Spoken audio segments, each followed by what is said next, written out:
Hello, hello, welcome back to Let's Play Final Fantasy XI. So, as we load in here to Eastern Adeline, you might notice I'm on Dragoon.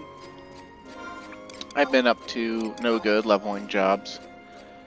I've been trying to move the Conquest on Bahamut to get Bastok in the first place, but despite my best efforts, my job is getting in the way too much of being able to do it. And also just the oddities of Conquest.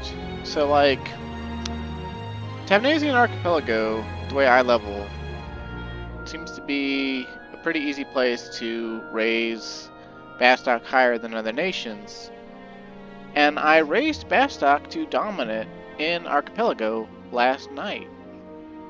It's now Sunday night, and as you can see, Bastok is not in first place. I was also working on Elite Lore because, you know, that's my other XP spot.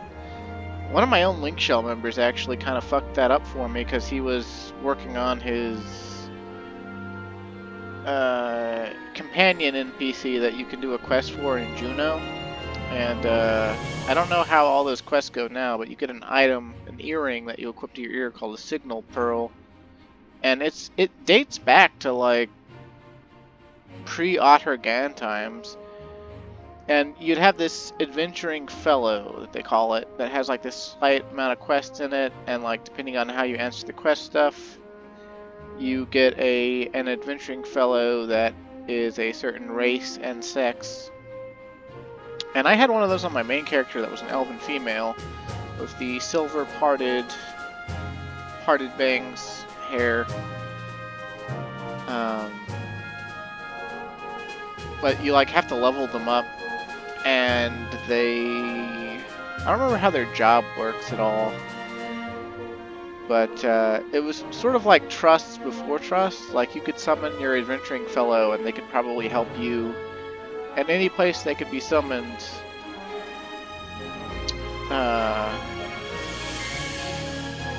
Help you solo things that you wouldn't otherwise be able to take on by yourself. I remember mine having like basically being a red mage more or less, like a discount red mage. It had like cure and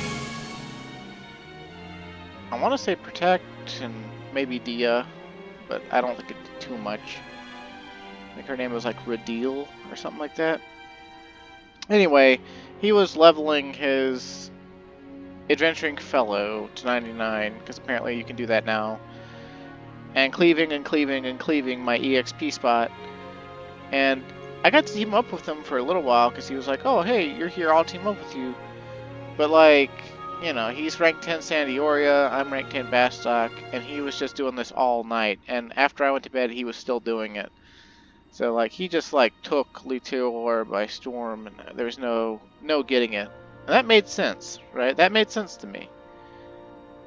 But, Tavnasian Archipelago did not make sense to me because I put Bastok in Dominant before I went to bed. And Windurst was pretty close to equaling me. I don't know why it moved over there for like that, but yeah, Windurst was pretty close to equaling Bastok, but it was still behind when I went to bed. And I figured, if anything, when I went to bed, if I woke up, it would be under Windurstian control. But when I woke up, I actually woke up like 10 minutes before the Conquest tally. And I logged in really quick, and I ran out to Tavnasian Archipelago. And I started trading the outpost NPC a bunch of stacks of bullets to try to move Bastok up. But as far as I could tell, Bastok was still in the lead. And it went to the Beastman. And I have no idea why the fuck it went to the Beastman. And then, like, right after the Conquest tallies ended, it said Sandioria Dominant. And Sandioria had a full red bar, and no other Windurst, Bastok, and the Beastmen, their bars were nothing. And what the fuck? Stop moving away from Tavnasia. So then I went out there to EXP on Dragoon before work. I EXP'd out there for like 3 hours, got Dragoon to like level 88, 87 or something like that. And it said Bastok Dominant, and Bastok's bar was like fucking like 3/4 full.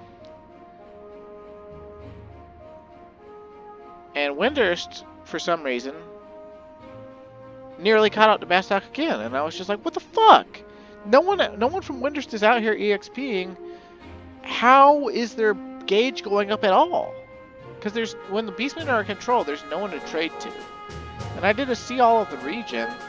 There were 2 Sandiorian people in the Sacrarium, and there was a Windurstian thief in Mizuru Coast that was level 77 with a level 22 Red Mage sub-job.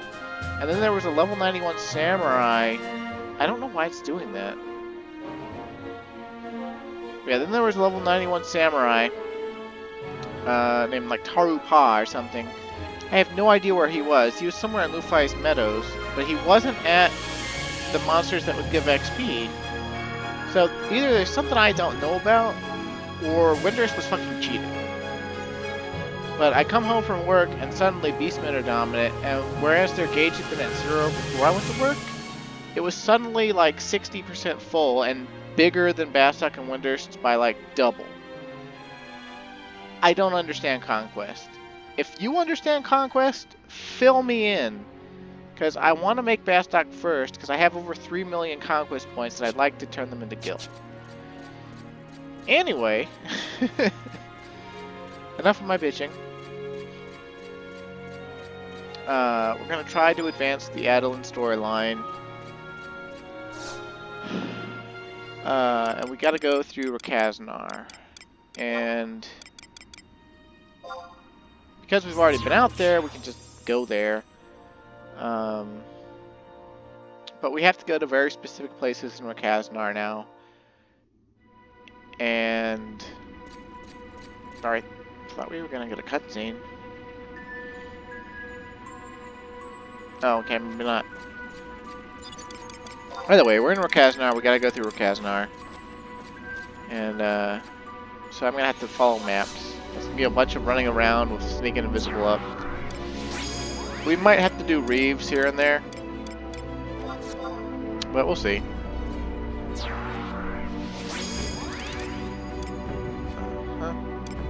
We'll see.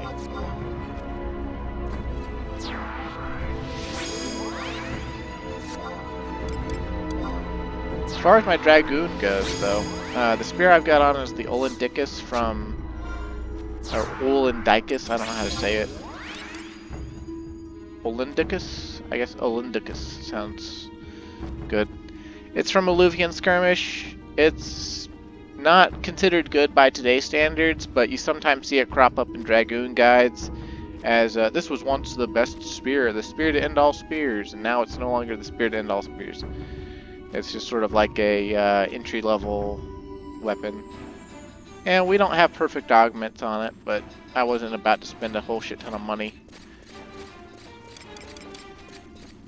upgrading it, and our ambuscade gear that we sort of upgraded from before is kind of what we're carried over on. And I guess I should look at these maps and see where the fuck I have to go. So, if you remember from last time, we've got to go to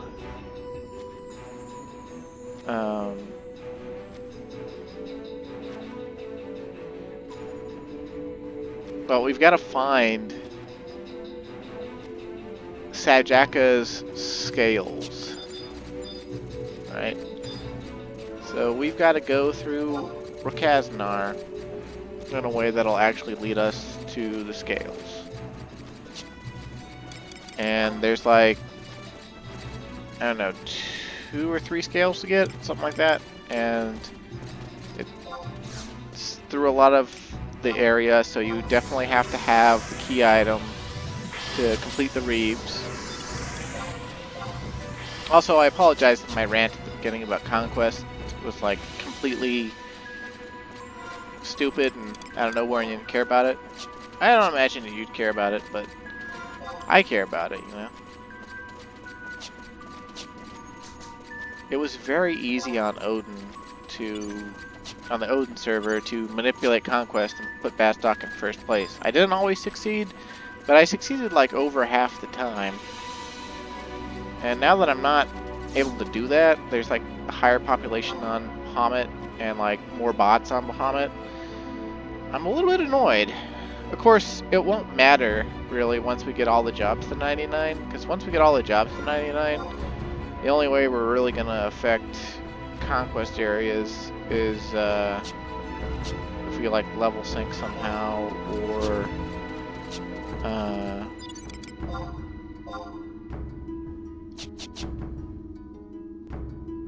if they add more level 95 plus enemies to areas. Because I'm pretty sure the only places we could affect conquest in, like realistically, without going absolutely bananas, is like the Faragande region with the sinister Sadel pots or whatever, and then the those level 95 bats or whatever there are.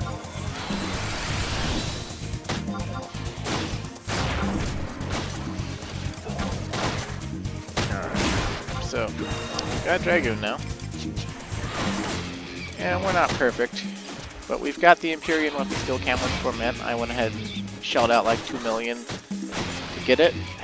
And it looks different than I remember it looking. Still looks cool to me, and I love the lore it's referencing. It's referencing real world lore from the King Arthur legend. And if you're not familiar with the King Arthur legend, I wouldn't blame you. I don't think it's been directly, like, it's been directly referenced a shit ton in media, but it hasn't been, like, told or retold a bunch. And more or less, Camlin's Torment, Camlin was like the battlefield, the last battlefield King Arthur ever fought on, where he was killed by his son Mordred. I'm pretty sure Mordred was supposed to be his son in most of the versions of the legend. But more or less, Mordred is his bastard son that he had by Morgan Le Fay, if I remember right. Like, I'm not the biggest, like, Arthurian legend fanatic out there. I actually only recently started really, like, looking into it after Vinland Saga referenced it in Season 1 of Vinland Saga. So I was, like, unaware of all the King Arthur references in Final Fantasy XI and in other Final Fantasies. You know, outside of, like, the obvious stuff like Excalibur, right? Like, who doesn't know that Excalibur is, you know, King Arthur's legendary sword or whatever, right? But apparently King Arthur was, like, a badass. Like, he was, like, not just a king. Like, people are always looking... He's kind of like Jesus in a way. Like, people are always looking for real-world references or historical evidence that he existed. And the real-world evidence is very scant. It turns out most of the Arthurian legend comes from, like, some scribe in, like, the 1100s who, you know, wrote this really compelling story version of, you know, King Arthur. But the real world history behind him is, like, if he existed at all, he was a general. He was a minor general or a moderately important general or something in England for a time, and he died at Camlan. The Battle of Camlan or whatever. And Camlan's like this place where, like, two rivers intersect or something, and I'd have to, like, look at a map of Britain to really know about it, but either way, in the legends, he's a badass, and he has, like, magical sword Excalibur. He's chosen by the Lady of the Lake to lead Britain. He has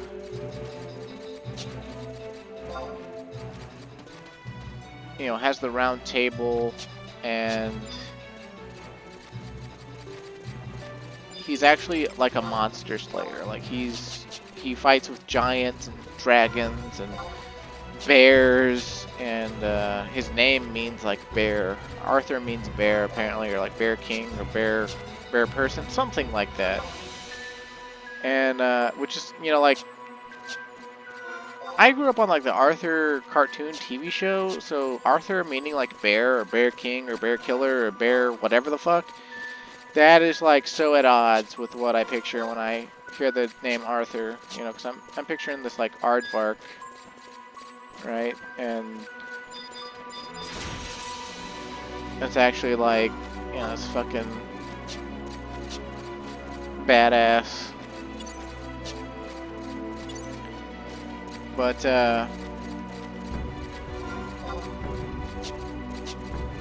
he had Excalibur the sword, shield called the Priwen, or something like that. It's Priwen. Which they added that to Final Fantasy XI in item level. It's an item level shield, I think, that you get from, well, actually, I don't know where you get it, because I hate Paladin, but yeah, there's that. Then he had a magic dagger called Carwinhan, which is the Bard mythic in Final Fantasy XI. And he had a spear called the Rango Miant, which has like several shorter names. They're like, it's actually called something or other else. What the fuck?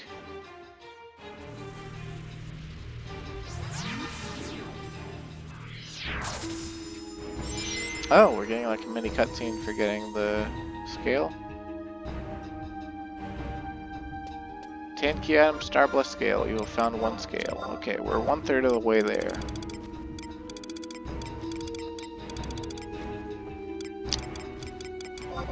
This scale, scoured wholesale from Sajj'akka's chest, glows a twinkling white as sparkling as the nighttime sky.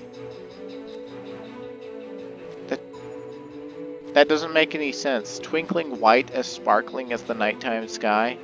I guess they mean to say that it's sparkling white as the stars in a nighttime sky. Hence the name Star Blessed Scale. But I guess maybe the localizer ran out of room? Or maybe it is a literal translation and the Japanese have a different perspective on what constitutes the night sky. Like maybe they don't think of the black or the blue and purple hues of the nighttime sky as being the nighttime sky. Maybe they only focus on the stars. But anyway, back to Arthurian legend and me nerding out about it and you being like, please stop talking. But yeah, so at the Battle of Camlan, Arthur dies. He fights Mordred, which is his bastard son by Morgan Le Fay. And it's kind of funny, the reason he fights Mordred, depending on which version of the legend you read, like, in some versions of the legend, Mordred is just, like, bad to the bone. Like, he's an evil bastard who, like, literal bastard, who overtakes the kingdom when Arthur's out, like, you know, saving the world or, you know, fighting something really ridiculously important with, like, Lancelot and co. Which is ironic because Lancelot cuckolded him. Although, funny enough, Lancelot's actually a French addition to the legend, and he might not have even been in the original legend of King Arthur. So, like, you know, I don't know exactly what that's all about, but basically, this legend is like this super popular legend, and people just keep stapling other legendary figures to it because it's so fun to do. Like, it's a really fun story, right? This epic hero who turns into a king, who makes up, you know, a convocation of epic hero knights and stuff.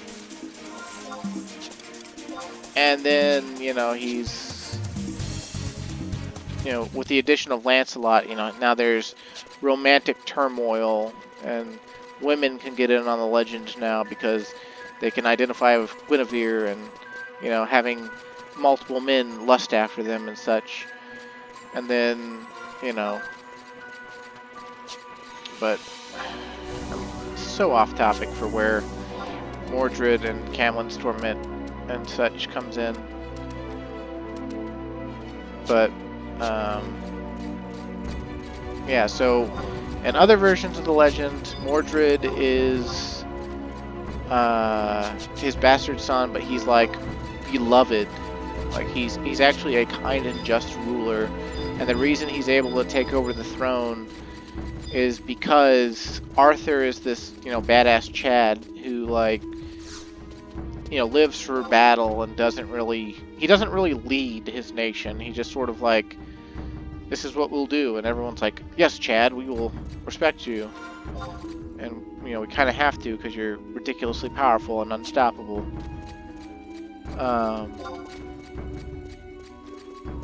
But Mordred takes over, and Mordred is actually unrelated to Guinevere, right? Like, Guinevere is King Arthur's wife, but he had Mordred with Morgan Le Fay, and Morgan Le Fay is like his half-sister or something?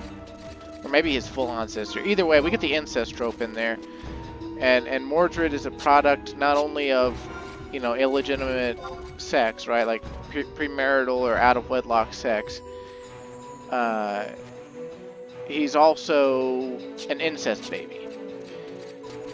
But in spite of being an incest baby, he actually won the genetic lottery because apparently he's like super tall, super strong, super handsome, and all that. And basically, while Arthur's out of town, he takes over, and in most versions of the legends, he actually has... He makes romantic moves on Guinevere, and she accepts. So, like, not only do the French add in Lancelot and cuck Arthur with Lancelot, and that's like a major part of the legend that, even movies have made designs on, but, in the earlier tellings of the legend, also Arthur's bastard son was also fucking his wife. But, which I don't understand, like, that's kind of weird to me, like, not just like the incest thing, or like the, like, son fucking his stepmom sort of thing, the earliest version of stepmother porn, I guess. But this like focus on other figures taking Arthur's woman, like, I don't know, I guess there's this deep-seated thing in humans where if a man's really successful and has a wife and like he kind of neglects her like at all, then there's like this, oh, she's open, she's available, she's free, of course she's gonna cheat on him or whatever. But yeah, that's also, I guess, kind of off topic for the weapon skill work. That got me on this tangent. But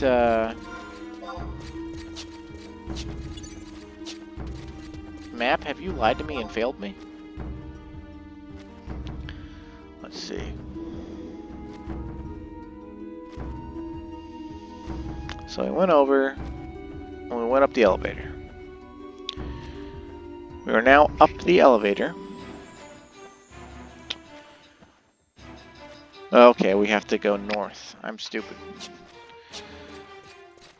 Ra'Kaznar, Outer Ra'Kaznar has two maps. One is the upper floor and one is the lower floor. And they call it the Serpentine Labyrinth in the cutscenes. And I definitely agree. It is labyrinthine and confusing as fuck. It is practically a maze, even though it is not a maze.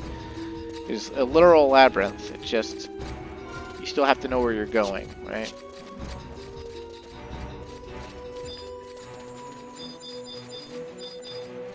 But yeah, so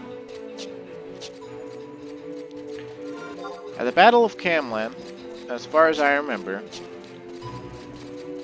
Arthur fights Mordred, and he fights Mordred using the Rongo Mion, which in some versions of the legend is literally just called Ron. And that's his spear. And the neat thing about King Arthur's spear is that it's actually not a magical spear. Out of all his weapons, Excalibur is magical and holy, or sacred, or whatever. given to him by the gods, or whatever constitutes the gods in the legend. Carwin, his dagger, is magic. His shield is also magic. But Rongo Miant is just a really big fucking spear that's really, like, high quality. Or lance, or whatever. And he fights Mordred using Rongo Miant. And I don't remember what Mordred uses, but either way, Mordred fatally wounds Arthur, and Arthur runs Mordred through with Rongo Miant. And in the doing, Mordred also dies. But so does King Arthur. And the Cope babies added on to the legend at some point that, oh, Arthur didn't really die. He was just so thoroughly wounded that he would have died, but then the Lady of the Lake, or the gods that be, that chose him to be king, they spirited him away, you know, to the west, and he will return one day, because he's not dead, he's just recuperating from his grievous wounds, right? And I guess that's to inspire hope in the people that, like, believe in the legend or something. But, you know, if you're just reading it without bias towards Arthur, right? If you're reading it, like, actually believing that Mordred, you know, might actually be a decent human being of some sort, even though he's probably very flawed, because I totally believe he was down to fuck Guinevere.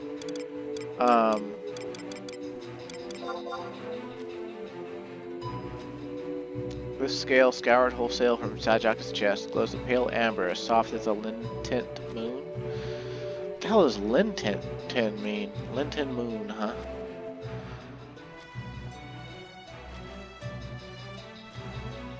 Of, relating to, or suitable for lint, suggesting lint as an austerity, frugality, or rigorousness, meager.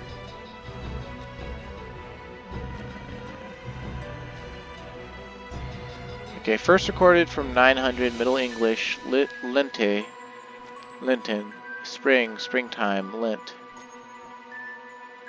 Noun use of Old English noun and adjective, Langton,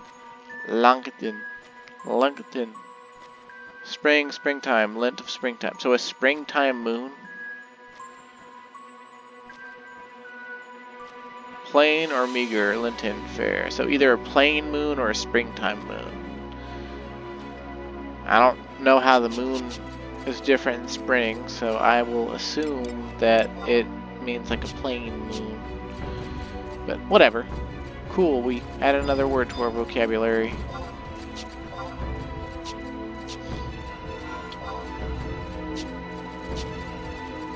But yeah, so Arthur runs Mordred through with the Rongo Miant, and Mordred kills Arthur, I believe, with his sword. I don't remember what Mordred's sword is named, but I believe he kills Arthur with his sword. And Arthur dies. And if you're reading the legend without bias towards Arthur, then you probably believe that he died, rather than got spirited away to heal for, you know, thousands of years. Because how good could the medicine be if, you know, if it takes thousands of years to come back to life, or to heal up, you know?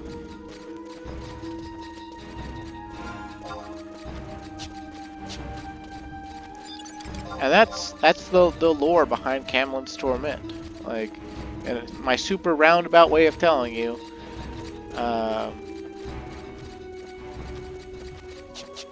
it's just referencing the fact that this baffling gadget seems to serve as transport to the lower floors. Okay, so why can't we use it?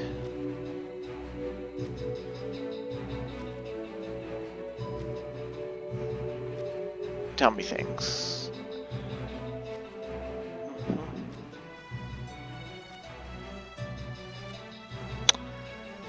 Oh. We were supposed to grab a key item called the silvery plate, which would apparently allow us to use the elevator that it doesn't allow us to use right now or something. But that means we have to backtrack. That's what I get for rambling about King Arthur, huh? Focusing in on the sultry, tawdry parts, eh?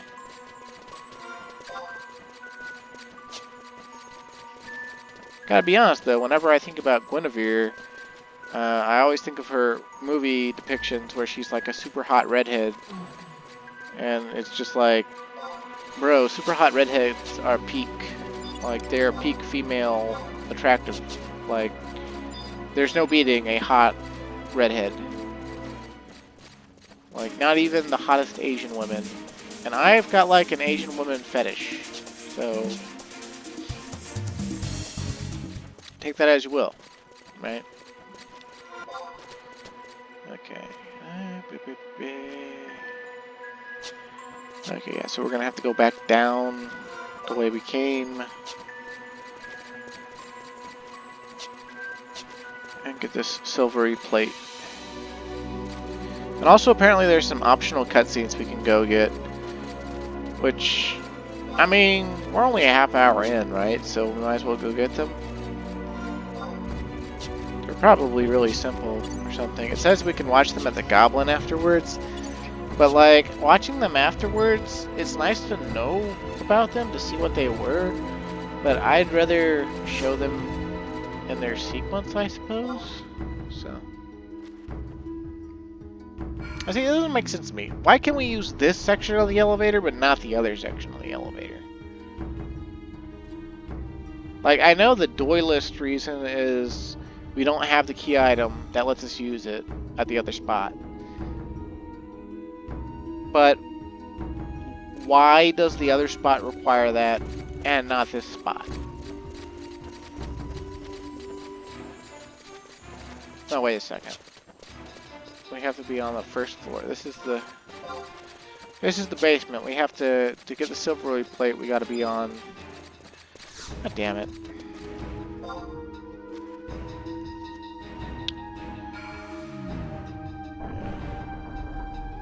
So if you know anything about the Arthurian legend, though, feel free to comment on it. I mean, I'm no, Arthurian scholar or anything.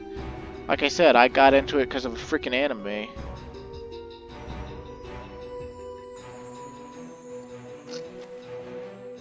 Oh, excuse me. Oh. Oh. Oh. Oh. Oh, you might also be able to tell I've been drinking. This is like my Friday night, more or less. My days off are pretty much always Monday and Tuesday. Although I have a full week off coming up that I requested off. To be off from basically the end of June until the 5th of July. And although, come to think of it, the schedule, I don't think she got the days right. Huh. Okay, so we just go up and over and we should be able to get the silver plate. Okay. Except we can't go up and over because this map isn't filled out, because they assumed that if we'd gotten this far we would have gone the right way to go that way. Deep sigh.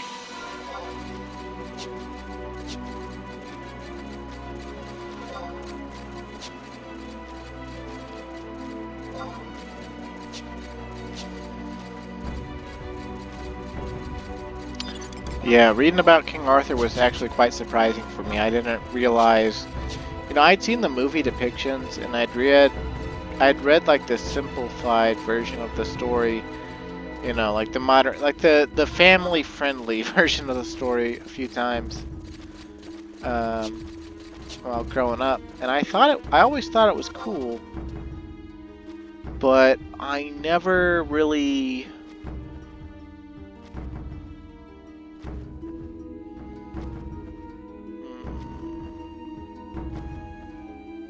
You know what? I think we're gonna have to just warp out and come back. So So we're gonna go get those cutscenes now, because to get the silvery plate, I don't think we can backtrack the way we were going. I mean, we actually probably can, but I am in no state of mind to actually do it. The wiki map is actually pretty useful. It marked all 3 paths for getting to the 3 scales, which they go in a sequential order. Like, if we had the key item we needed already, we could have just continued on and we would have gotten scale number 3, no problem. But we didn't have the key item, and so the last, literally, we were 1 leg away from finishing this, and because we didn't have the key item, we don't get it. So we're just gonna go get some optional cutscenes now. They're apparently at Alpine Trail and Camera Drifts in the Selenium Memorial Library. Even if you do not trigger these in the middle of the mission, they can be watched at the Goblin Footprint and Camera Drifts, or by talking to Jedediah in the Selenium Memorial Library, respectively. So I guess these are just 2 separate cutscenes that we're gonna get. And my sinuses are full. Why are my sinuses full? I bet it's partially being drunk and partially the barometric pressure drop. Right as I started to record, or actually right before I started to record, even while I was recording, I don't know if you heard any of the rumbles, but there was just a lot of thunder all of a sudden.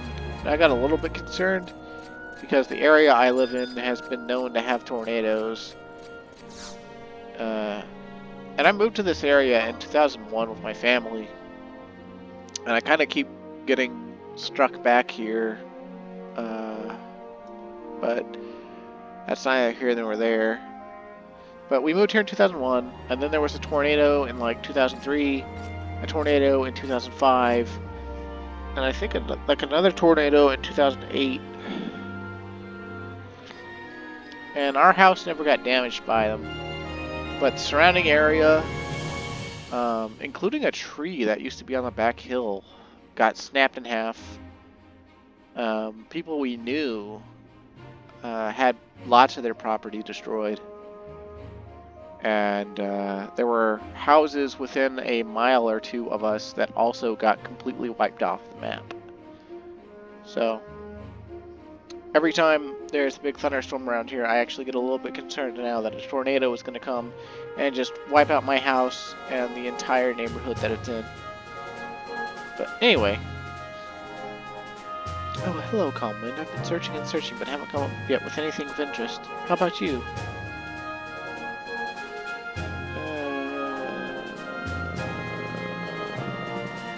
I guess we'll show her a scale.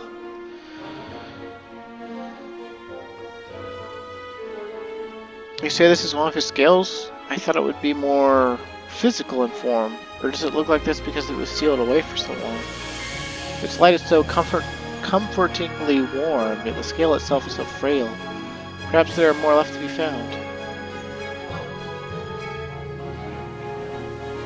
I've taken a good look at the documents here in the closed stacks, and we were right in thinking that the Serpentine Labyrinth and Ra'Kaznar are the same place. If so, then that means it existed in Ulbuka long before the Founder King ever laid eyes on it. Then it follows that there was a civilization that came long before, one with the technology to build such an enigmatic structure. It goes without saying that we don't have any records from back then, so no matter how hard I try, it's impossible to find out more. Just who is this heinous fiend, and what does he want? Cheer Arciella on. Aw yeah, baby. Aw, she's so cute. I'm glad you came to visit me. I'll do whatever I can here. Stay safe. Everyone's waiting for good news. Okay, so I don't think we would have necessarily lost a lot if we hadn't got that cutscene, but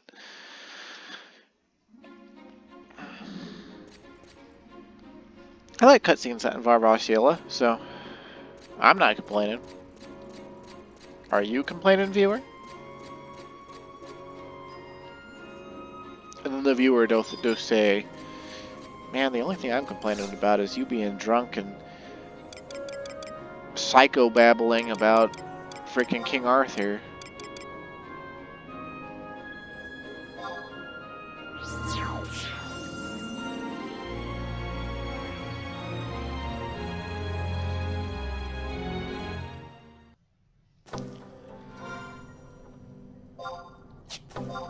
I guess it would make sense to come back. Like, you know, you get some of his scales. Wouldn't it be, you know, he's been looking for them for like what, hundreds of years or something? Wouldn't it make sense that like if you got his scales back at all, like any of them, that you'd want to take them to him? So it makes sense that we're coming back. Although I'm pretty sure when I did this on my main character, I didn't give a fuck. I did all of Ra'Kaznar, and I didn't go for any of the optional cutscenes at all. I was probably of the mindset that they were minor cutscenes that did not need to be seen. And I was halfway right, but that was probably my leftover elitist side speaking. I grew up quite elitist with this game. It took me a long time to break out of that mindset. And it's funny, even though I consider myself having broken out of that mindset, I continue to run into people who think I am hardcore. And I am by no means hardcore anymore.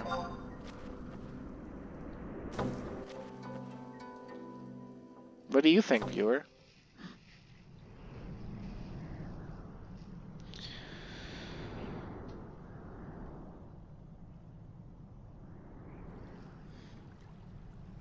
So, it is as more and more said. My scales were sealed away in that cursed place. I know you can find them all. To think, all those years, I wasted searching in the wrong places.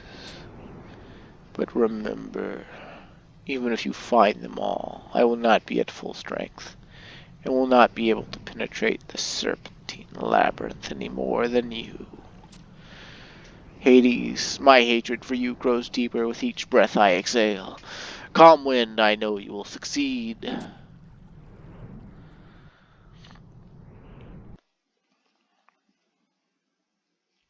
Well, that was super minor, but... Hey, another cutscene with Sajj'akka, I guess. Why not? Oh damn, it hasn't even been 5 minutes. I mean, that's good for us, because the recording time, but it's also bad for us, because we still have to find a way to warp back, which...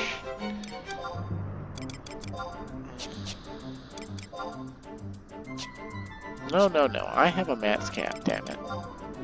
I just don't know where I put it. Here it is. Okay. We're just gonna... we're just gonna use Matt's cap to go to Rulud Gardens, and then we're gonna use... I don't give a fuck about the Lair Reeve game. You shut the fuck up with your Lair Reeve bullshit. Why do we have a pebble? I don't know why we have a pebble. I hate when my sinuses are full. I don't really get sinus headaches as far as I know. My headaches are always just,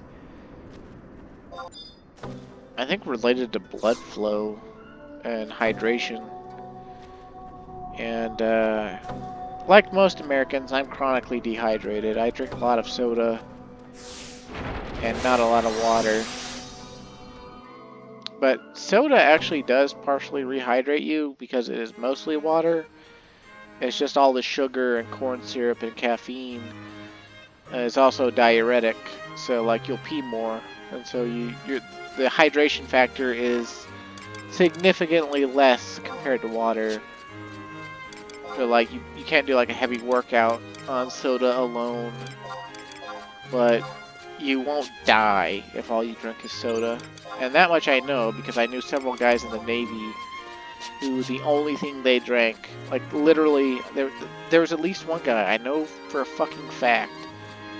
He was Mormon, he wouldn't drink coffee, because oh no, coffee, but soda, Mountain Dew, he drank Mountain Dew exclusively as his only drink. He never drank water.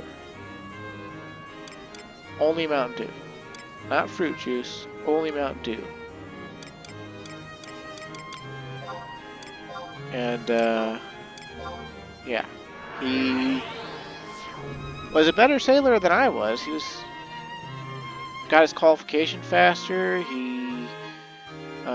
He also smoked. He picked up smoking, which actually turned out to be a good thing for his career because a lot of sailors smoke and a lot of the instructors smoked, and he could get himself into checkouts for qualifications sooner than other people by basically letting them bum either his lighter, usually his lighter, or his cigarettes off of him. And it was really quite vexing. Like, actually, the most vexing part about adult life to me, it's not the fact that school, like public school, ill-prepared me for, like, even college.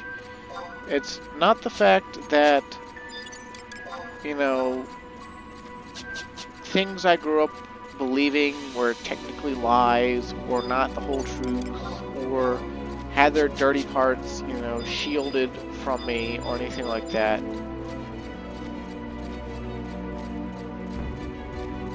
It's the fact that the majority of people actually do not believe in living morally.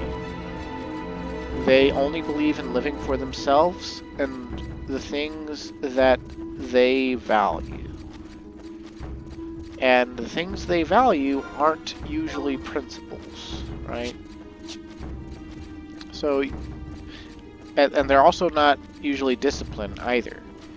And so you have a lot of just chaotic selfishness basically running all of society. And the amount of people that would just throw you under the bus if you don't like their favorite thing, or you don't think highly of what they like, or you don't even, like, it doesn't even have to be disdain, right? It can just be apathy. Like, for example, okay, a lot of people in the military love sports.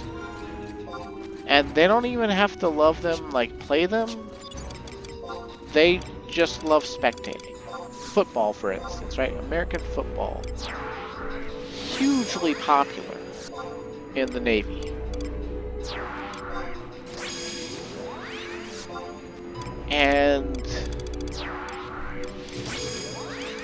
very vexing because I hate it. I don't hate it, but like, I don't like sports in general. Like, I'm not a sporty person. I don't like football. I don't like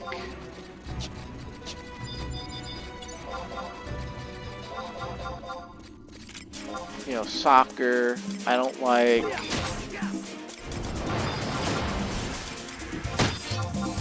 the sports I like, they're the lesser ones, right? Like the lesser viewpoints. Like, I like volleyball, mainly because of women's beach volleyball, right?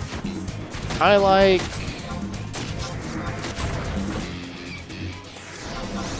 badminton, right? Like, badminton's kind of cool because it's fun. Like, I've played it, it's fun. I don't hate golf, but either way, okay, on topic, football, right? I don't like football. A lot of people in the Navy love football. And so, like, it was pretty common, you'd be going up for a checkout to get your qualification on,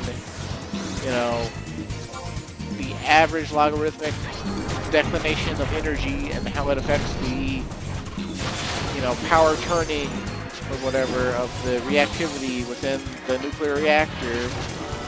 And the guy talking to you about this and trying to demonstrate your knowledge on this high concept, he wouldn't even let you talk about it if you didn't, like, talk about the NFL with him. And I'm sure to, like, maybe a couple of you watching, that sounds like base and awesome. Like, of course, why wouldn't you want to, like, talk about the NFL? And the reason is simple. I don't value football, okay? It's just a game. And no one should be paid millions upon millions of dollars to play it. No one. Absolutely no one. No one should be fucking be paid even hundreds of thousands of dollars to play sports. But because so many people just love watching them for whatever goddamn reason, instead of, actually playing them. Right? It's like the same logic as like watching a video game streamer, right? Like, you might like watching someone play a game. Like, you might even like watching me play this game. But you probably have more fun if you just play it yourself. And I know I'm kind of shooting myself in the foot by saying that, but I don't really care, right? The point is that, like, my performance in my job should not be determined, like, my ability to get my qualification should not be determined by how much I like your fucking favorite sports team. But it was. And more than that, relating back to the whole, chaotic selfishness, a lot of people lied about their qualifications because you get punished if you're behind getting your qualifications. And I was unwilling to lie because I thought of myself to be a principled, morally upstanding person.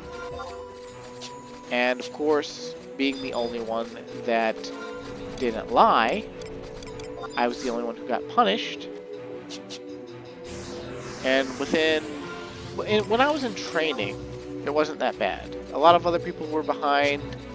A lot of other people hadn't learned to lie yet as well. And so a lot of other people were getting punished as well. And we all sort of had our turn in the glass to reference Final Fantasy VI. But when I got to my actual command and started getting in trouble for being behind the qualifications, and then talking to the other junior enlisted guys and seeing how far they were along, some of them were further behind than I was and had been lying about their qualification progress for months. They had just been writing down in the qual tracker book that the chief looks at, the chief petty officer looks at for the division. Oh yeah, I've gotten this checkout. Oh yeah, I've gotten this checkout. Oh yeah, I've got this qualification already. Didn't have any of them. And the senior enlisted were letting them get away with this because they too had done that when they were junior enlisted. And I was the only one who was just like, no, I haven't been given checkouts. Like, people have actually actively been refusing to give me checkouts because I don't talk about sports. Or I don't talk about the internal combustion engine because I don't care about cars. Right? I really hit the jackpot. In my training school, I got a class of nerds who didn't want to think they were nerds. And when I got to my first command on the USS Florida, I got a bunch of people who didn't want to admit that they were also nerds. And probably autistic, like literally autistic, because this one guy who was like the most senior and considered to be the most competent electrician in my electrical division, he was lying about being colorblind, because he was obviously colorblind. He fucked up maintenance anytime there was a different color light that was the signal for whether it needed maintenance or not. He had like 50-50 success rate. And it was obvious that he had like passed his colorblind test by chance. Or by leniency, the guy giving it not caring. Either way, he was obsessed with cars and car engines. And diesel engines, and the construction of engines. And he would not shut up about engines. He also liked football. And he asked me, like, I think I'd been there for maybe 2 or 3 weeks. And he's like, what do you think about the internal combustion engine? And I was just like, well, engines are cool, I guess. I don't really care about cars, though. And, I'm not, like, super into it or anything. and he just like wrote me off. That dude would not give me any qualifications or checkouts. So I had to turn to every other senior division personnel in my division to try to get checkouts for qualifications. And one of them was almost always unavailable. Like, he would just be like, I can't give anyone checkouts. And he wouldn't give anyone checkouts. He, like, literally wouldn't. And then the other guy was, like, sort of more laid back. He was also black. His name was, like, Nelson. He was pretty cool, honestly. I'm also not just saying that. Like, he was cool. Like, I remember he cracked jokes a lot. He was funny.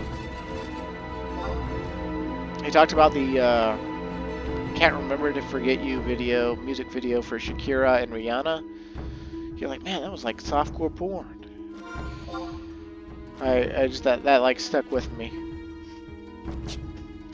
But, yeah, even him though, like, I got a couple checkouts out of him. And I think it was like my second or third checkout I got with him, where he like kept telling me that my knowledge of the procedure was wrong. It was like a procedure for what we do when, like, it was like how we operate the motors for the pumps to the coolant or whatever. And like, I looked it up in the manual several times and read it about 3 or 4 times. And I was quoting that. Like, I like had memorized that and I was quoting that to him. He was like, that's not what we do. That's not what we do. He's like, dude, did you like study for this at all? Like, do you even know what you're talking about? Do you even know what you're doing? What the fuck? Oh wait, we're still on the fucking first basement floor, aren't we? God damn it. Oh, well, that's what I get for rambling about my Navy trauma. But, I said, you know, I got indignant. I was just like, look, man, I pulled the manuals off the shelves. You know, this is like straight out of the manual. This is how the manual says we do it. And if that's not how we do it, you need to tell me how we do it. Because the manual is not going to give me the answer you're looking for. And he was like, holy shit, okay, I want to put this past the Navy. So he like went to go and read the manual. But like, he didn't give me the qualification. And he didn't give me like a second chance later at all. I wound up getting that qualification with like the fucking chief petty officer. Like I wound up like, I got so desperate for checkouts that like I went and I woke up. I went and woke up the chief petty officer, like, for the division. I was like, hey chief, can you give me a checkout? Like, no one else is giving me checkouts. And oh, son of a bitch. Wait, we don't need to fight that, do we? Also, look at these Galku ghosts.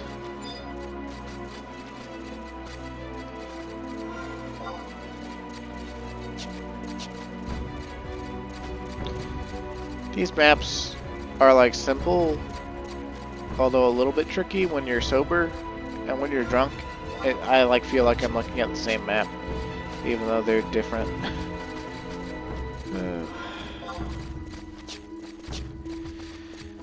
But yeah, I actually never got fully qualified on the submarine either. I don't even know how far along I was. Probably less than halfway. There's a lot of qualifications you have to get when you're in the nuclear division. Because, like, you have to qualify for your own specific rate. That's one qual card. You have to qualify, like, the minor version of the other 2 rates that are in the engine room. So, reactor tech and mechanic. And the mechanics are just hydraulic mechanics, basically. You have to qualify radiation worker and ELT, which is like this chemists that balance the pH level and the chemical makeup of the coolant, so that the pipes will last as long as possible, and so that they won't like corrode through in the middle of at power operations. And wait a second, did we wind up in the same boat again? It's like, if those are all dead ends, then I needed to go to the silvery scale before I went down. So how do I go back up?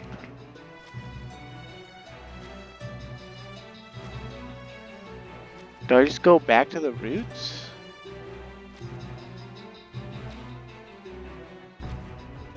Huh. I'm sorry, y'all. I know we're over an hour now and we're still not done with this shit. God damn it, controller! My controller's been giving me a lot of problems tonight, too. Also, I feel like this is like the second or third time over the course of the Let's Play I've gotten stuck on talking about my time in the Navy. It was legitimately traumatic for me, though. Like, I wouldn't count this as like PTSD or anything. I don't like flinch when like I see like, you know, an anchor or something. But it really consumed my life those 4 years I was in. And for a while I thought about making a career out of it. But it was not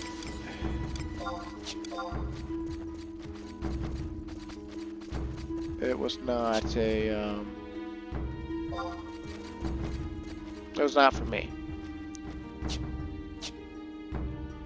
I might be singing a different tune if I'd been on a different submarine or a different ship where there were more people like me to actually make friends with, and not just a bunch of people who hated me, who were inimical to my very, like the very idea that people like me exist.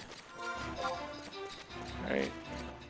Like, one of the reasons that like gay people and like transsexuals and stuff are in, marginalized groups, it's just like in the nerdy shit, like anime and sci-fi and fantasy that have been their whole lives, is one, I mean, it's all really cool shit, right? Like, it's awesome. But it's also because it's where all of society's, unwanted people go, invalids, more or less. And, they're viewed as such because the common person doesn't have the intellect to respect things like fantasy or anything imaginative. But it's, it's just also because, like, what else are you gonna do, right? Like, you don't like sports, or you don't like, reality TV, or talking like a ghetto thug, or rap music, or whatever, right? Like, you probably won't get on well with half the people you meet. So you gotta, like, you gotta go find the people that you will get on well with. And there's just several layers of social strata, even within, the invalid sphere. And I gotta say, it's been one hell of a ride being part of that sphere my whole life, and then also seeing it become mainstream and become like the most popular thing, right? Or to, like, to try to be like diluted to be mainstream. On the one hand, it's gotten me a fiance, which I'm pretty sure even just 10 years ago, I would have had to, like, luck out even harder than I lucked out. Which, honestly, there's probably no higher lucking out than how I lucked out. But, that's the way I feel when I met her 4 years ago. and I just feel like meeting her would have been impossible a decade ago. Like, not even, you know, like, it wouldn't have even been a luck, it would have been a miracle. Because, like, despite what they say, despite what you hear and read on, like, Twitter or social media, there were not this many gamer girls 10 years ago. There were not this many gamer girls 20 years ago, right? And the ones that were, they were truly rare, right? Like, they weren't broadcasting it. They didn't want to actually admit to it. And if they did, again, they were even more rare. But now it's not only popular to be a gamer girl, it's expected, right? And there's careers behind it now, right? Like everything else, like, and I know this is sexist, I don't care. It's the truth, and sometimes the truth is ugly and vicious, and you just have to fucking deal with it. But, you know,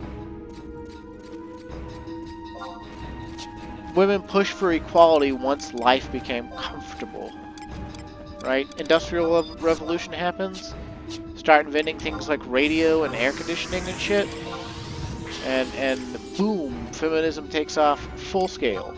And of course men get behind it, because why wouldn't you want to make your wife happy, or why wouldn't you want to, you know, treat people as equals? You know, they're people, right? But like everything that gets activism on it, things that are reasonable and true and good, I think I might trust that, did I? I'm fucking stupid. Oh wait, we're in a reeve, right? We can just get them out in reeves, I believe. Yeah, reeves are nice like that. That's what that whole message means when it says, enmity is not affected, blah blah blah, you can use trusts. It actually means you can just get trust out at any time during a reeve. And this goes all the way up to Wildskeeper reeves, so it's a thing. I'll interrupt my sepsis rant to actually talk about the game. I hear you saying to yourself, oh thank God, you haven't already turned it off.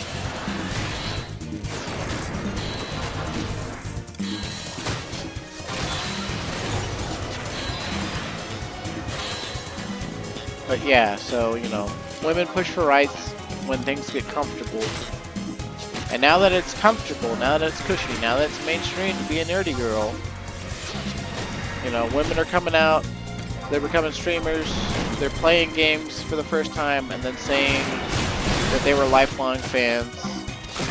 And it's just, it can't fucking be true. Like, for the vast majority, I'm sure it's true for some of them. I'm sure there are actually some women, like Cannot Be Tamed, or like a few other people I've met on the internet, you know, like the neckbeard equivalent of women. Like, they were definitely into games because they're hard to even talk to, right? Like, and I mean hard to talk to, like, as in like at all.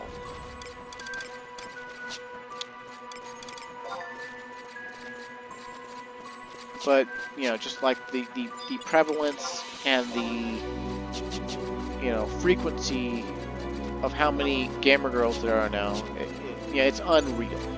It's fake.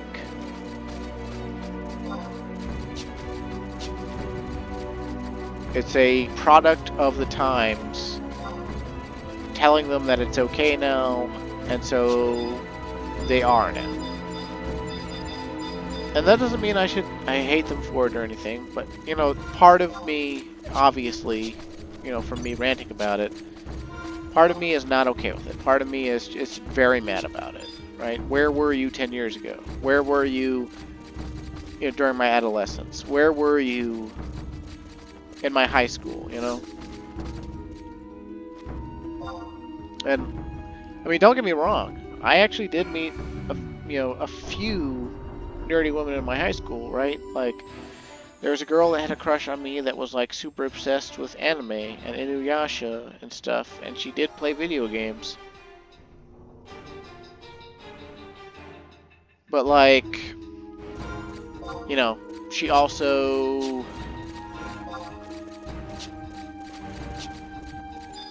loved football and had, like, her little brother was on the football team, and, like, you know, video games weren't her life, I guess is what I would say.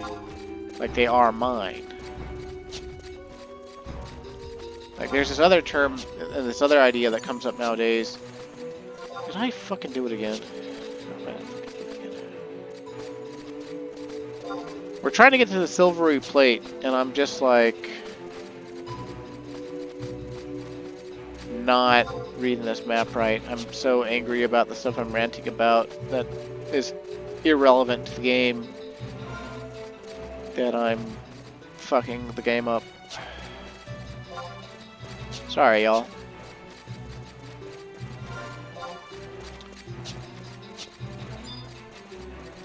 But yeah, just like, you hear these mantras basically from like LGBT people and from women and from other folks.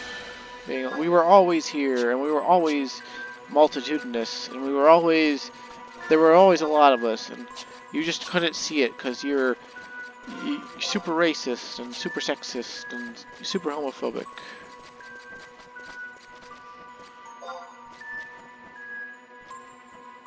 Oh, god damn it.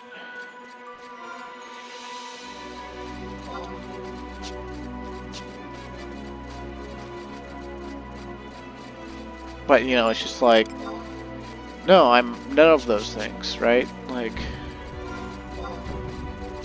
I'm none of those things. You know, despite the metrics that are constantly shrinking so that people can just label you a bigot and forget about you, or label you a bigot and relish in the fact that they destroyed someone, you know. I destroyed evil. I told someone they were a bigot, therefore I'm a good person. But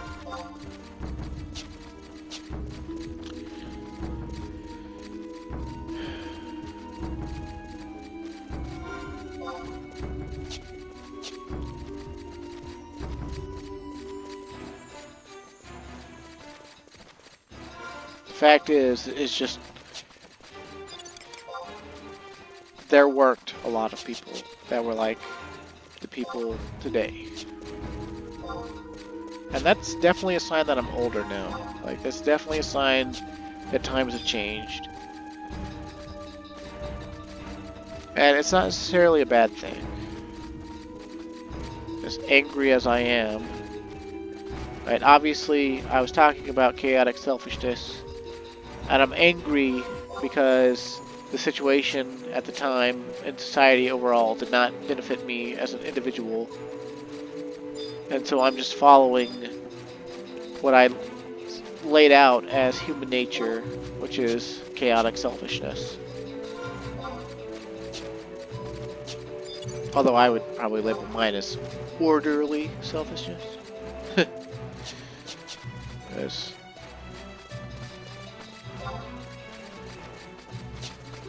I don't know, I don't think I ask for a lot. I don't think I've ever asked for a lot in life. I'm not very ambitious. I'm not hostile, you know, I'm not inimical to other people. I don't, like, you know, everyone's fantasized, well, almost everyone's fantasized about, you know, punching somebody or killing somebody or, you know, getting even, right? Getting justice, getting vengeance. But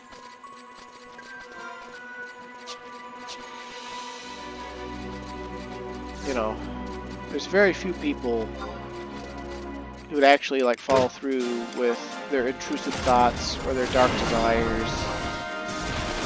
And I'm definitely one of those people that like talks to me in game. When it comes down to it, you know, in the moment, the heat of the moment, like, I mean, I've punched people before. I have. I've gotten in trouble for doing that. But like in the heat of the moment with like other things, like hateful things, I just feel bad and terrible and I freeze.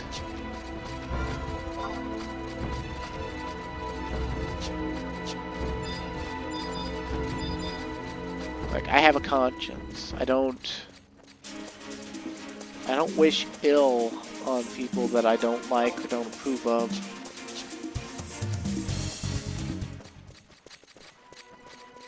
Not really.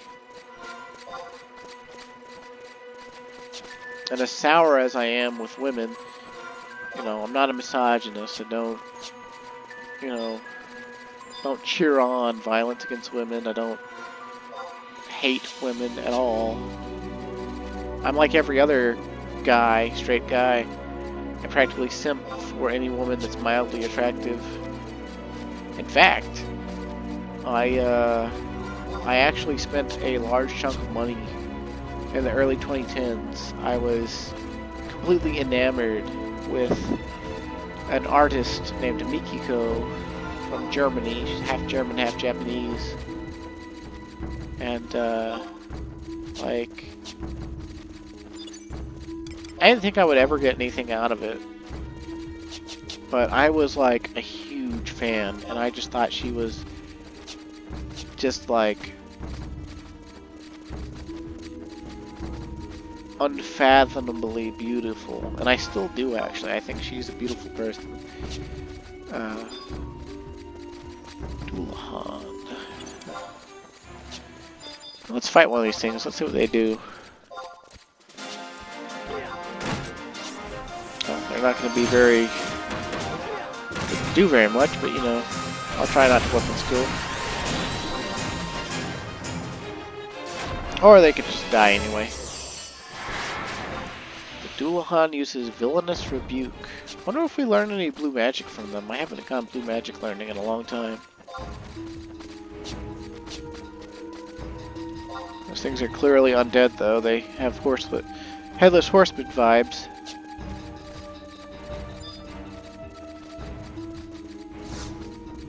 Also, sorry if my sexist rant made you uncomfortable.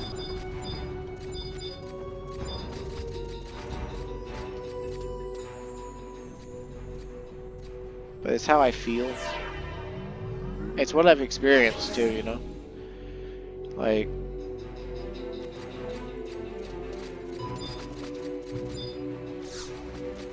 obtain key item, silvery plate. I think that's permanent, right? So, pale blue light blinks off this silvery plate, which is needed to operate the lifts within Ra'Kaznar. See, so why are we allowed to operate some lifts but not others, though? So dumb. Me messing up walking to this plate took how long? It looks like 48 minutes? Jesus Christ. I know part of it... Okay, we'll take off 15 minutes for the ranting.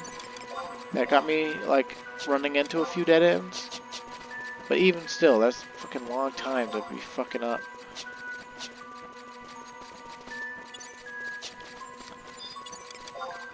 Yeah.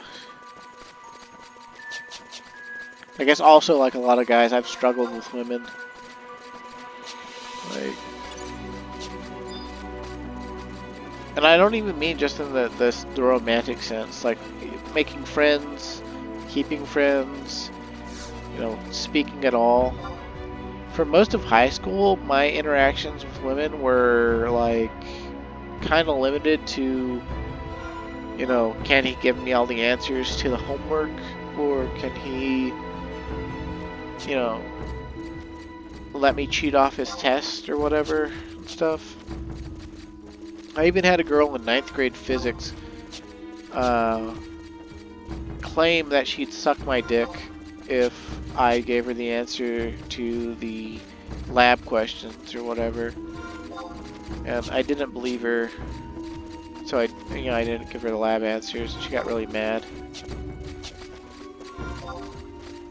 But like, you know, you just don't believe that sort of thing, right? Like,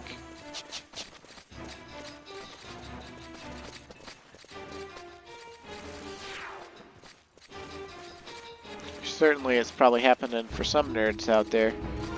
But, you know, more often than not, obviously you gotta give her the answers first. You give her the answers, and then she'll probably just say,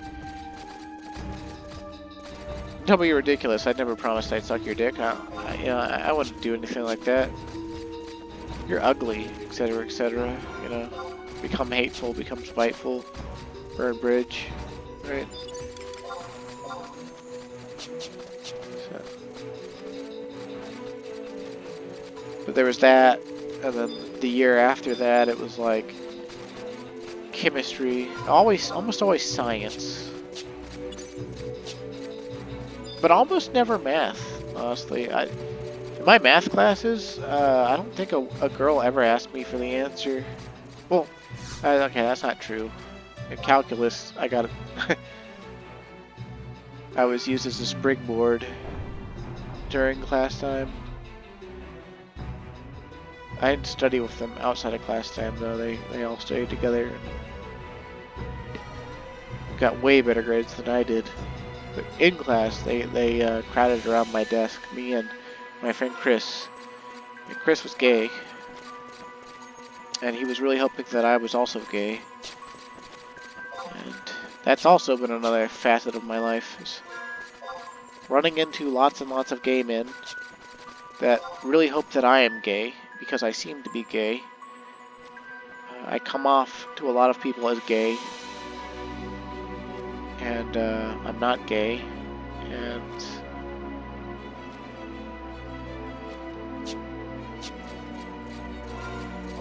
it just leads to disappointment, and also to a lot of, oh, he just needs to come out of the closet. Like, I had a Navy buddy of mine. Here's a black fellow named Jernigan, and he sent me nudes over Facebook twice. And I was like, dude, this is flattering, but like, I can't look at these. I don't like dudes, you know.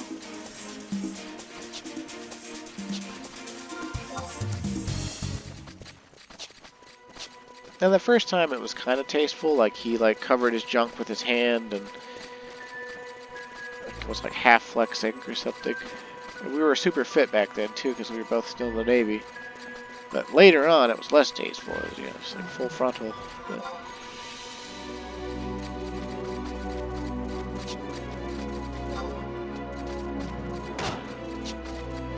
Oh, son of a bitch.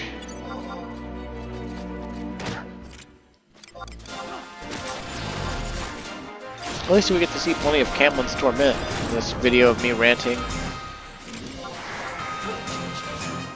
wonder how many thumbs down I'm going to get on this video. No, whatever. It won't change anything. I'm still going to go back and finish my Wild Arms Let's Play at some point, by the way. The only reason I actually stopped doing that one is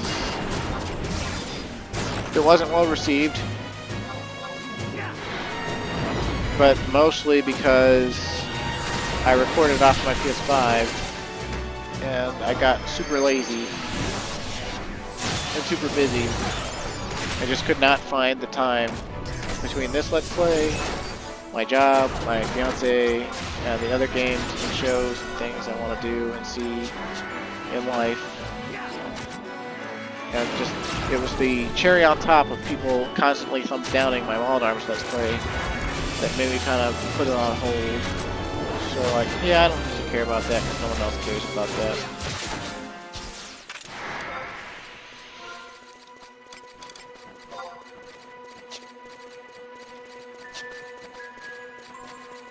We're gonna get through this fucking nonsense today. I swear it. We've got like another 35 minutes we could go, so we'll be fine, I think. I hope. Also, I'm running out of stuff to rant about, right? Like, you can only rant about women so far. Yeah. Yeah. I guess everyone's adolescence is confusing. Although I feel like most people's is confusing because they're, you know, experiencing kissing and sex and stuff for the first time. But for me, you know, I had already had sex when I was a kid because of a woman, or well, kid, or well, a girl who knew what it was and wanted me to do it with her. I was age 5 when I first had sex. And it was pleasurable. And I remember it. How could I ever forget? Archie Hilmo. But, I'm sure I've ranted about that before in Let's Play. I do a lot of trauma dumping on the internet. In my Let's Plays and YouTube comments. I've been told I'm a fucking retard and I should never talk about that stuff. And dude, like, why you bring this up in the YouTube comments, you know.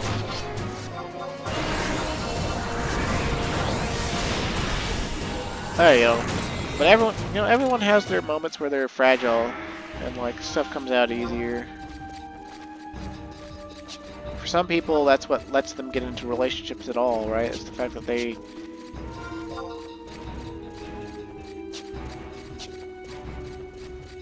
become open for even, you know, a slight window of time.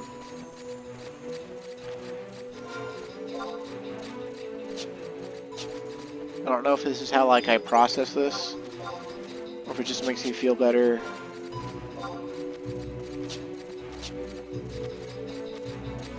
Or if it's just, you know, like that painful of a trauma, I guess. I don't know. I don't know jack shit. I'm just some fuckwit that loves video games and fantasy and mythology.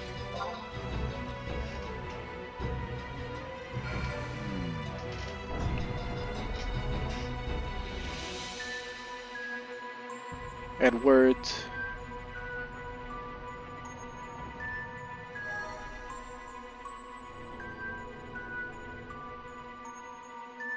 And language and context and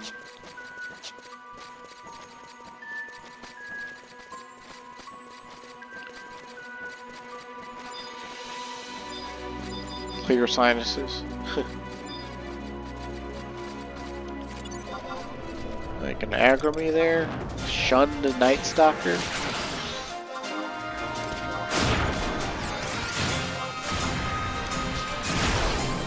Get fucked, bitch.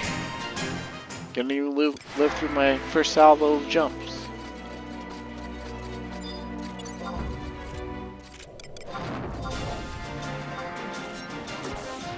Oh, there's a hot elfin ghost over there.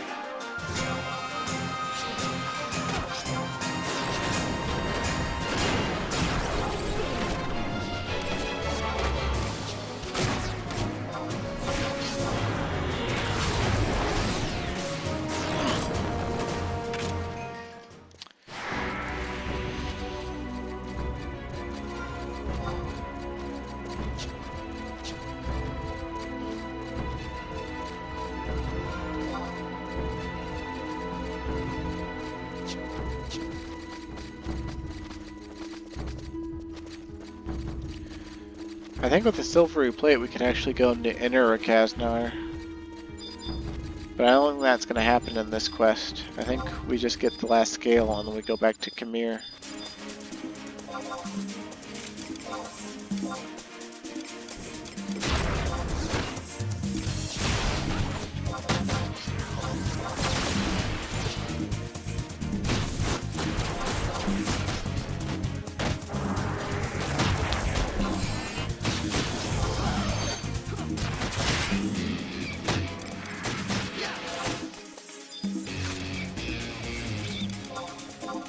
Kind of look like really discount versions of the Eye of Sauron.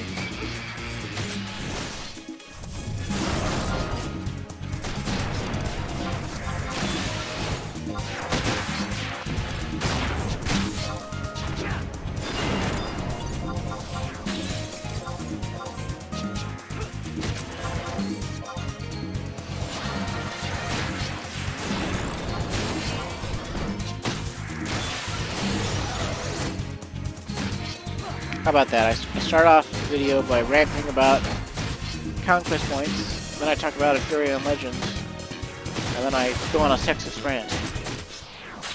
It's amazing.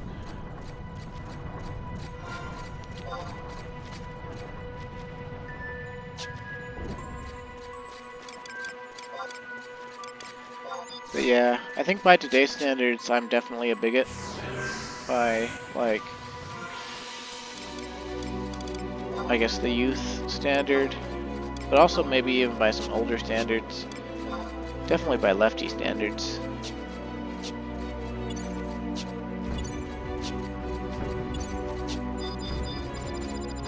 I don't approve transgenderism. I still don't even fully approve of homosexuality, even though I've become, I guess I'd say, comfortable with it. Like, I don't like seeing two guys kiss. I don't want to see that. But I also don't like, I guess, shudder as much. Still shudder a little bit.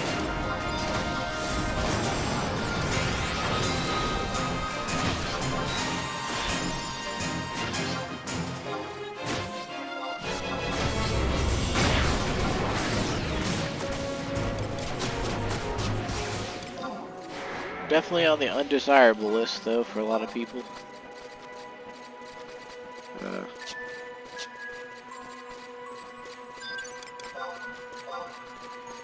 I'm a dirty, filthy conservative. Even worse, I'm a dirty, filthy Republican.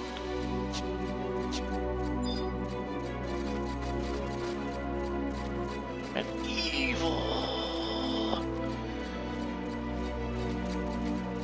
It's always been really funny to me, like, the majority of media in the United States has always trended towards leftism.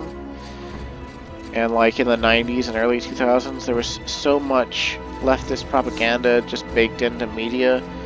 Like in The Simpsons, there was, like a Republican convention. It's like Mr. Burns and like all the other evil Simpsons characters, they're all Republican.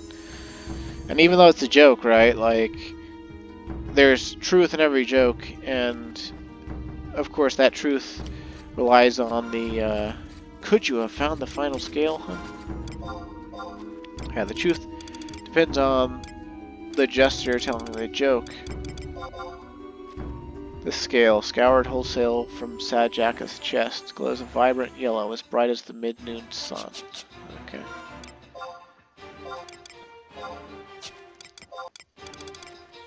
But yeah, so the truth, it depends on who's telling it. And, to Mount Groaning, right? Republicans are evil.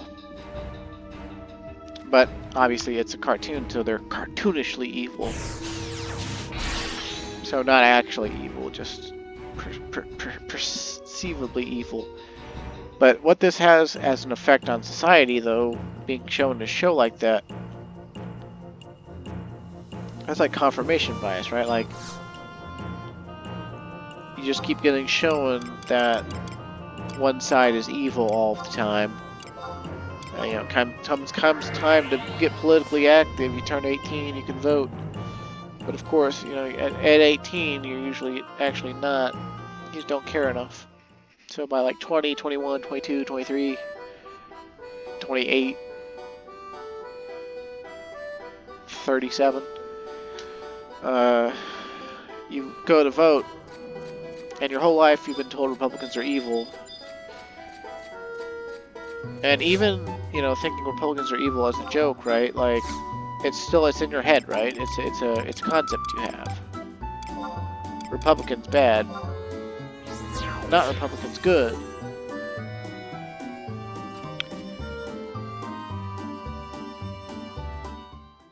And so you've been thought controlled effectively, right? Like, without even really realizing it, your opinion was shaped from the time you were a child. And you see this with other things too, like environmentalism, right? When I was a kid, there was a movie called Fern Gully. It's animated. There's a sexy fairy and a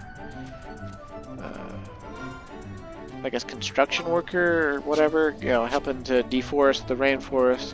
He's on a some sort of cat, you know, construction vehicle that's helping them move timber and cut down trees. And he gets shrunk down to fairy size, and he goes and he learns about the truth of the magic of nature and how humans need to stop raping the land. And you know, it's a fun little movie, and it's got a good message. And you know, be kind to nature. You know, don't take it for all it's worth and all that. Environmentalism, hoo-yah. Stop burning the rainforest, hoo-yah. But you know, it's that, right? And you grow up and you believe in climate change. But you know, it's not just Fern Gully, right? It's Captain Planet. It's, you know, G.I. Joe PSA. It's, you know, Pirates of Darkwater. You know, stuff like that. These veiled messages, or these subtle messages, or these not so subtle messages being baked into your entertainment all the time, even if they're not the focus, you know, they subconsciously shift your perception. And I remember in college, I brought this up to some friends of mine on a road trip. Well, we got story now, so I'll stop talking about that. We got his scales. There's your scales. My scales. I can scarcely believe they're all here.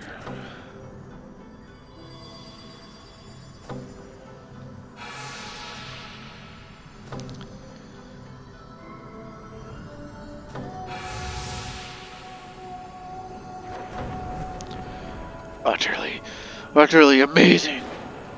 I had long resigned myself to eternal pain, but now I remember what it feels like to be whole. It's all fading away.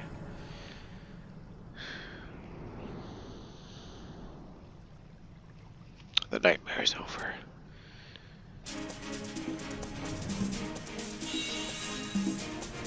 Swing! Sparkle, sparkle.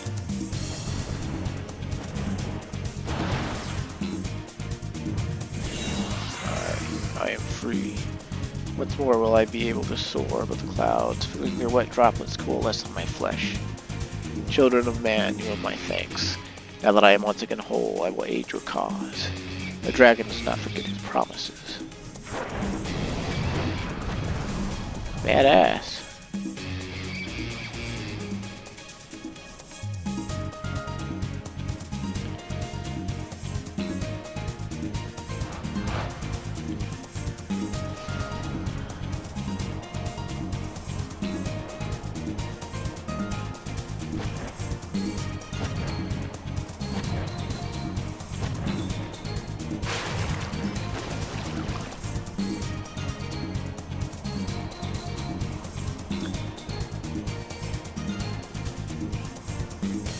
I guess that's the seedling of the world tree or something.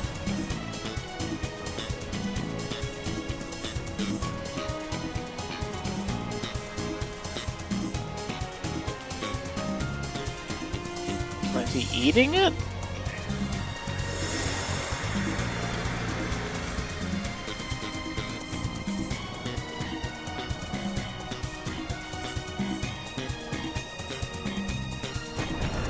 Okay, he's not eating it. He's taking it somewhere better to grow.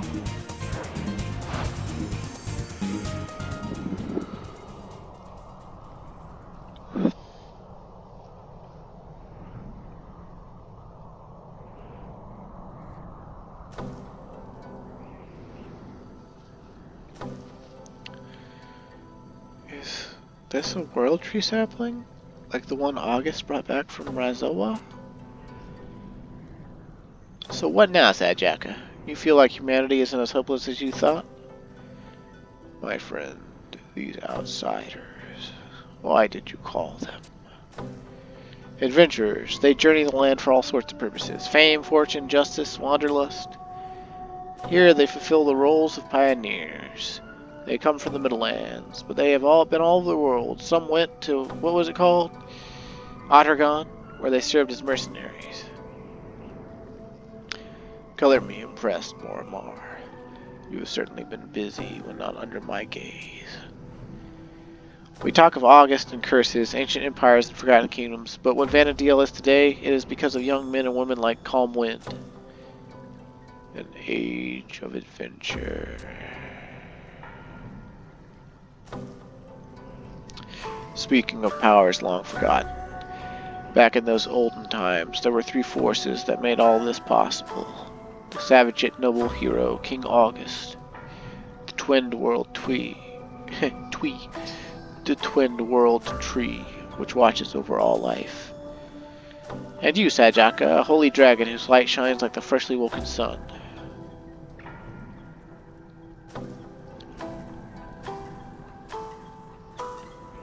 I thought all had been lost.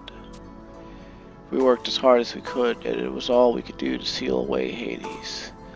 And now, with those forces in a precipitous decline, I thought there was no way to save this land. Up until this moment, I had taken these phenomena to herald the beginning of the end. I thought myself irreparably shattered. Yet now my wounds are mended. This is all thanks to you. With this, you should be able to restore the world tree. 2 of the 3 are ready to be brought to bear. Now what about August, whose spirit is held hostage in the Serpentine Labyrinth? If we only had something that could compare to his valor. We do. Calm Wind, you have traveled through Vana'diel. There is a certain song that you perhaps may have heard of. It shelters us in times of need. A mere song? Yes, the song has been passed down in Adeline for generation to generation and is said to have come from the goddess herself. Though storms may brew and threaten the land, there is one shining star that shall help us to stand. It remains resolute before man, before beast, and brings with it a song, a bright hope when fortune has ceased. This ally is just, its eyes raised to the sky, protecting us from our foes, a blessing from on high. It has been around longer than Adeline, and some scholars assert that it was originally sung in a tongue not known to the people of Vana'diel, and the section we know is but one part of a greater whole. Our interpretation may be wrong, but nonetheless it is a beacon that guides Adelinians in dark times. The goddess of the dawn has served as our eternal protector, and we cannot help but think these words spilled forth from her lips.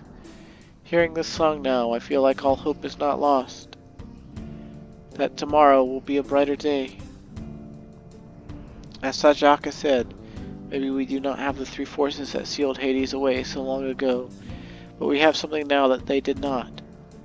Just like a holy dragon rising valiantly from the peaks, just like a young tree stretching defiantly towards the heavens. We have a new power standing right by our side. So the light of dawn comes from the east, And this new power can cleanse evil, expel monstrosities, and conquer the darkness.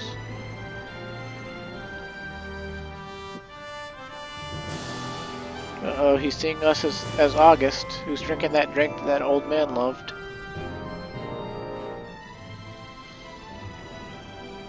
Sajj'akka, this sapling you have given us, what are we to do with it? When August recovered the sapling from Razawa and brought it here, he planted it in one of the most sacred areas of Opuka. But such an area would have long since fallen to the choking miasmas of the Serpentine Labyrinth. Were you able to affix it to the roots of the existing world tree, you may be able to bring it back to life. But I have not the faintest notion of how. Not at all? Oh, excuse me. Unfortunately, but do not fret, young one. Should you desire to aid the world tree, all you need do is ask it. Ask the world tree? How would we go about doing that? Wait, could you possibly mean... I see you are starting to realize at last. Your first order of business is to restore the World Tree as the only way to bolster Ulbuka against the evil within.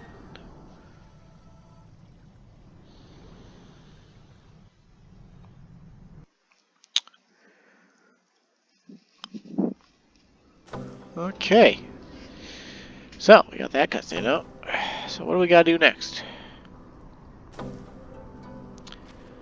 We're now on mission 4-3 of Seekers of Adeline. A sacred sapling. Sajj'akka has provided you with a sapling that can be used to heal the World Tree by utilizing its roots. But how? The only way is to ask the World Tree itself, and the answer may lie in Castle Adeline. Speak to Plo Trishbach at the castle gates for a cutscene. Let's see, I'm just gonna look ahead a couple missions to see if we got a game day wait coming up at all.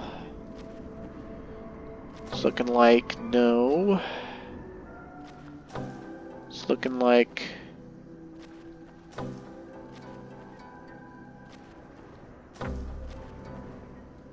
okay, not for several more missions. So we probably, yeah, we can cut it off here because there's no way we're getting through the next cutscenes in 14 minutes. So, thanks for watching. Stay safe and have a great day. And again, thanks for watching, especially if you watched this far and put up with or ignored all of my ranting. I'm sorry about that. It's just, there's not a lot of places where you can express thoughts like that. And I sure as hell I'm not going to shy away from expressing them in my own videos on my own channel. Even if I lose subscribers or even if I am condemned. So, thank you, and stay safe, and have a great day.